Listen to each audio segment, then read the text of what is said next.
Cela fait plus d'1 an que la loi immigration est en suspens, faute de majorité. Mais cette fois, c'est officiel, elle doit être examinée au mois de décembre. Alors ça, même si la majorité n'est toujours pas assurée. Au Sénat, Gérald Darmanin se dit confiant, certain même de trouver un terrain d'entente avec les élus républicains. Mais à l'Assemblée, il compte sur, je cite, une majorité courageuse. Car c'est surtout l'article 3 sur la régularisation des travailleurs sans papier dans les métiers en tension qui divise. Le journaliste du JDD lui tend la perche. On a le sentiment que s'il disparaissait cet article, votre majorité serait plus facile à trouver. Darmanin est prêt à en discuter et rappelle son souhait de fermeté contre les délinquants étrangers et avant tout la simplification drastique des procédures d'expulsion. En clair, ce matin, le ministre de l'Intérieur veut rappeler la philosophie de son texte.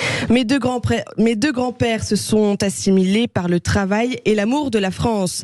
Darmanin décrit une loi juste pour ceux qui produisent dans notre pays sans jamais poser de problème à l'ordre public, dit-il. Et dans le même temps, Gérald Darmanin insiste sur l'importance de la loi immigration face à la menace terroriste. Toute personne qui adhère à une idéologie radicale se verra retirer son titre de séjour immédiatement.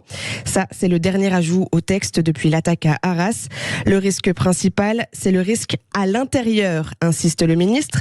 Les gens auto-radicalisés qui passent à l'acte.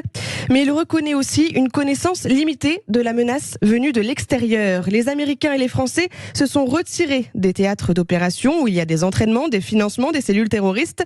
Ça rend le monde plus dangereux. Et il utilise un nouveau terme aussi, le djihadisme d'atmosphère. Gérald Darmanin, merci. Morgane Thomas.